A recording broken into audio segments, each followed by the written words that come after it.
Halo, selamat pagi Mbak Rahel. Selamat pagi, Mbak. Gimana kabarnya hari ini Mbak? Puji Tuhan baik, Mbak. Syukurlah kalau baik ya Mbak. Gimana perjalanan tadi menuju ke sini Mbak? Lancar, Mbak. Nggak ada kendala kok tadi. Wah syukurlah ya, soalnya tadi di Mbak depan lumayan agak macet sih. Oh iya, Berarti tadi ya nggak, Mas? nggak kejebak ya? Nggak. Oke, syukurlah.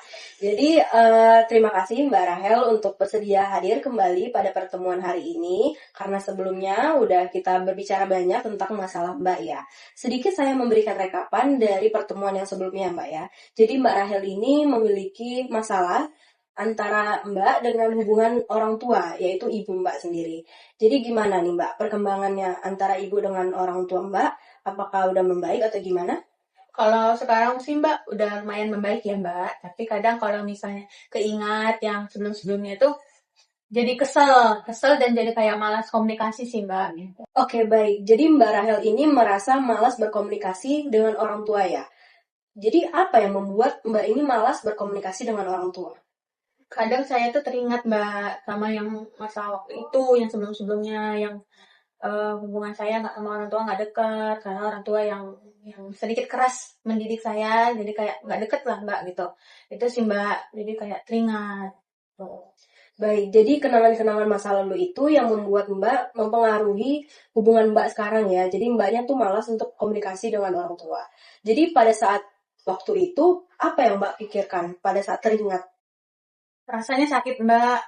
Ibu yang selalu keras mendidik saya dan jarang menunjukkan kasih sayangnya kan. Jadi dalam bentuk fisik, pelukan dan lainnya itu nggak jarang ditunjukin gitu, Mbak. Terus yang akhirnya jujur yang membuat saya itu tidak terlalu ada bonding di antara kami, antara aku dan ibu gitu, Mbak. Oke, jadi sangat wajar ya Mbak, kalau misalnya Mbak masih merasakan sakit hati ketika teringat seperti itu, dan kesulitan untuk membangun komunikasi yang sekarang, karena masih teringat dengan masa-masa saat itu. Jadi saat itu apa yang Mbak pikirkan tentang hal itu? Yang saya pikirkan saat itu kayak merasa bingung ya, Mbak. Ingin dekat dengan orang tua seperti orang-orang di luar sana. Kadang iri melihat mereka bisa dekat dengan orang tuanya, tapi saya nggak bisa gitu. Namun satu sisi saya juga bingung caranya bisa dekat tuh seperti apa ya, caranya gimana? Karena itu yang membuat kami jadi canggung, Mbak. Baik, jadi Mbak merasa kayak gimana sih caranya untuk mendekatkan diri kepada orang tua Mbak bingung ya? Lantas karena itu keseharian Mbak nih jadi terganggu nggak ya? Kalau keseharian nggak terlalu terganggu ya, Mbak, karena aku nggak mau terlalu mikirin sih. Gitu. Oke, saya paham dengan apa yang Mbak rasakan. Jadi tidak terlalu terganggu ya. Cuman apakah ada pengalaman serupa yang pernah terjadi seperti ini gitu Mbak? Pernah, Mbak, waktu saya kecil itu saya sering merasa terasing karena kayak ibu itu nggak terlalu apa ke saya, tapi kalau soal kerjaan saya terus yang disuruh-suruh gitu. Terus kalau di rumah apa-apa saya yang disuruh ini itu, sementara adik-adik tuh terlalu dimanja gitu, Mbak. Baik, jadi Mbak ini merasa terasingkan ya kalau di rumah. Jadi saat Mbak merasakan seperti itu, apa yang Mbak lakukan? Saya hanya bisa diam, Mbak. Tapi kalau saya udah nggak sanggup nahannya, saya pasti luapkan dengan marah-marah. Kadang pernah sampai melawan orang tua gitu. Kadang juga di kamar kalau lagi sendiri, saya nangis gitu. Terkadang juga cerita ke tante yang adiknya ibu.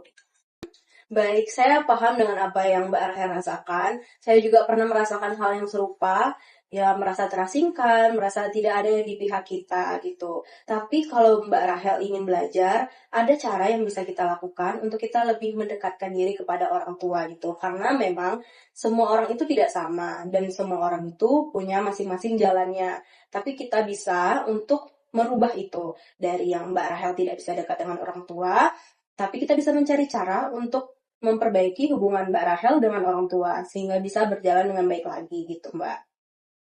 Oh iya, Mbak, saya juga ingin kadang gitu, tapi sulit untuk memulainya. Baik, kesedihan masa lalu itu bisa terjadi karena memang tantangan. Tapi kalau kita memang mau berusaha untuk merubah keadaan, itu bisa sangat terjadi. Apalagi kita mau belajar bagaimana caranya untuk mendekatkan diri kepada orang tua. Iya, saya mengerti, Mbak. Baik, kita akan mencoba memberikan kesempatan pada diri kita untuk mencoba segala cara yang bisa kita coba agar bisa mendekatkan diri pada orang tua Mbak ya. Iya, Mbak, mungkin saya bisa mencobanya. Baik, langkah pertama yang harus Mbak Rahel lakukan yaitu berusaha untuk membuka diri kepada orang tua. Jadi Mbak bisa untuk berbicara sedikit demi sedikit, terbuka dengan orang tua. Bagaimana Mbak? Apakah Mbak bisa melakukannya? Mungkin saya mencobanya dulu ya, Mbak. Oke, baik. Cara sederhananya begini Mbak, jadi Mbak bisa menuliskan bagaimana perasaan Mbak terhadap orang tua. Tulis saja di selembar kertas. Apakah Mbak pernah sebelumnya melakukan seperti ini? Belum pernah, Mbak, tapi saya tertarik. Oke, baik. Karena Mbaknya tertarik, Mbak boleh mulai menulis bagaimana perasaan Mbak sekarang dan apa yang akan Mbak ingin sampaikan kepada orang tua. Saya menyediakan di sini ada kertas dan pensil. Oke. Tulis sekarang apa aja yang Mbak mau katakan kepada orang tua dan bagaimana perasaan Mbak sekarang. Boleh ditulis dulu? Oke, Mbak. Jadi Mbak tadi udah menulis ya, apa aja perasaan Mbak yang ingin Mbak sampaikan kepada orang tua, kemudian luka-luka apa yang pernah Mbak rasakan, dan kemudian Mbak memberikan apa masukan-masukan kepada orang tua. Bagaimana sekarang perasaannya Mbak? Lumayan lega ya, Mbak, karena udah bisa ngungkapin perasaan itu, Mbak. Oke, Mbak Rahel udah merasa sangat lega ya sekarang ya. Mm-mm. Bagaimana Mbak kalau misalnya kertas itu Mbak berikan kepada orang tua? Apakah Mbak Rahel sanggup? Mungkin sanggup, nanti saya coba ya, Mbak. Oke, baik. Tadi kita udah menulis ya Mbak, dan Mbak Rahel sendiri akan memberikannya kepada orang tua gitu. Dan Mbak Rahel pastinya udah siap ya dengan respon orang tua. Iya, Mbak. Dalam 2 minggu ke depan, saya ingin Mbak Rahel untuk menuliskan 3 hal positif untuk Mbak catat, dan kemudian nanti di sesi selanjutnya kita akan melihat apa saja yang perlu kita cross-check kembali yang harus disampaikan pada orang tua dan membuat pikiran dan perasaan Mbak Rahel merasa lega kembali. Apakah Mbak Rahel bisa? Baik, bisa, Mbak. Nanti saya coba lakukan ya, Pak. Oke, Mbak Rahel akan melakukannya. Jadi dalam sesi-sesi selanjutnya, apa nih yang bakal Mbak Rahel inginkan di selanjutnya? Pencapaian apa yang ingin Mbak Rahel capai gitu? Yang ingin saya capai sih semoga menjadi lebih baik ya, Mbak. Hubungan saya dengan orang tua, saya juga sendiri semoga lebih lebih baik dalam segala hal, lebih menerima dan lebih lempeng sih, Mbak. Baik, semoga di pertemuan selanjutnya Mbak Rahel lebih baik lagi hubungannya dengan orang tua dan Mbak Rahel bisa melihat sisi positif yang ada di hubungan Mbak dengan orang tua Mbak ya.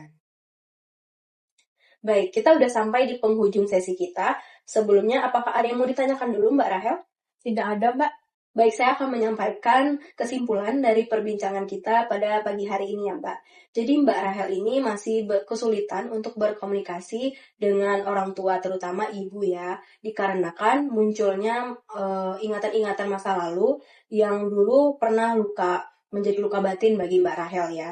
Namun Mbak Rahel ingin memberikan perubahan kecil, memperbaiki hubungan Mbak Rahel dengan orang tua dengan langkah-langkah positif yang akan Mbak Rahel lakukan gitu ya Mbak.